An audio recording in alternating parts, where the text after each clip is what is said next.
Assalamualaikum warahmatullahi wabarakatuh. Salam sejahtera bagi kita semua. Om Swastiastu, Namo Buddhaya, salam kebajikan. Yang saya hormati para pengurus, pengawas, manajer, dan karyawan koperasi di seluruh Indonesia, para penggerak dan insan koperasi, serta para undangan dan hadirin yang berbahagia.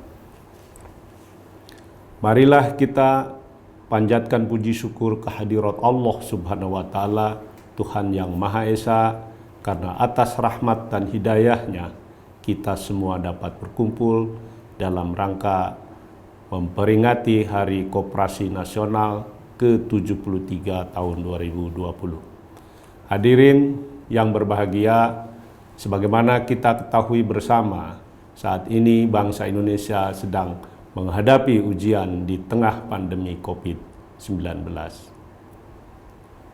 di mana pertumbuhan ekonomi nasional sedang mengalami tantangan yang cukup serius.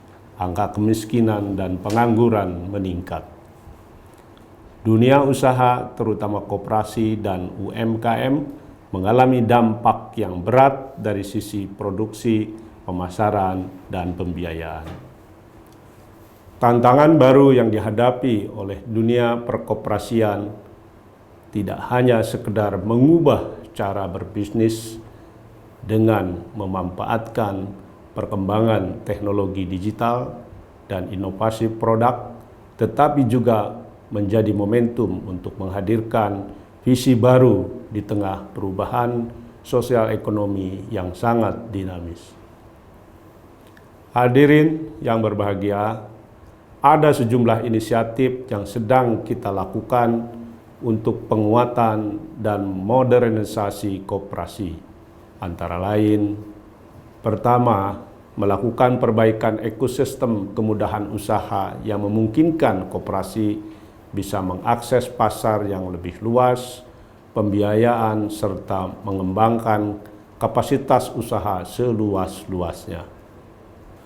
Koperasi harus masuk ke sektor-sektor ekonomi unggulan, yaitu pangan, komoditi, maritim, pariwisata, dan industri pengolahan.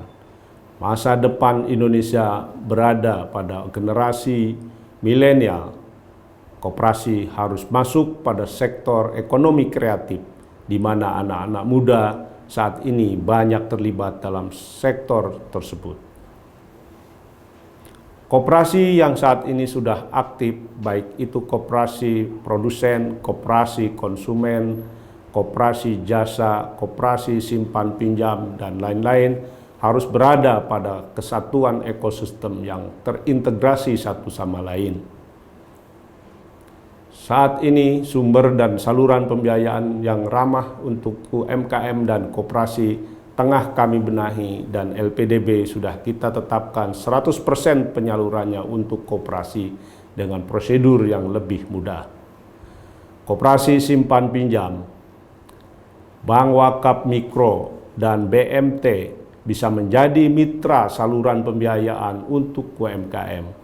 Di tengah pandemi COVID-19 ini, koperasi bisa menjadi partner pemerintah untuk mensukseskan program pemulihan ekonomi nasional. Kedua, saat ini Kementerian Koperasi dan UKM sedang menyusun strategi nasional UMKM dan koperasi, instrumen kebijakan yang nantinya dapat mewadahi kerja kolaboratif seluruh pemangku kebijakan, tidak terbatas untuk pendidikan, pelatihan, dan pendampingan koperasi, memanfaatkan ekosistem digital. Secara operasional, penyediaan infrastruktur dasar digital untuk koperasi dapat diinisiasi oleh pemerintah daerah, atau konsorsium usaha baik swasta maupun BUMN. Digitalisasi harus dipahami sebagai bagian dari perbaikan bisnis proses, tata kelola yang lebih akuntabel, dan modernisasi pelayanan. Ketiga, turbulensi ekonomi masa pandemi COVID-19 memberikan pelajaran berharga bahwa koperasi, sektor keuangan atau simpan pinjam sangat rentan dan mudah terkontraksi oleh eskalasi tersebut. Perlu disiapkan sistem pengawasan dan penjaminan simpanan di koperasi agar bisa memberikan rasa aman bagi mereka yang menaruh simpanan atau investasi di koperasi.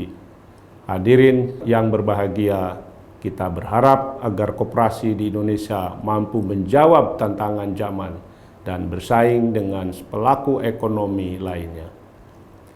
Mari kita kobarkan semangat dengan menjadikan koperasi sebagai kekuatan ekonomi rakyat dalam pemulihan ekonomi nasional. Demikian sambutan saya. Semoga Allah Subhanahu wa Ta'ala, Tuhan yang Maha Esa, selalu meridhoi usaha kita bersama. Dirgahayu Koperasi Indonesia. Terima kasih. Wassalamualaikum warahmatullahi wabarakatuh. Om Santi Santi Santi Om.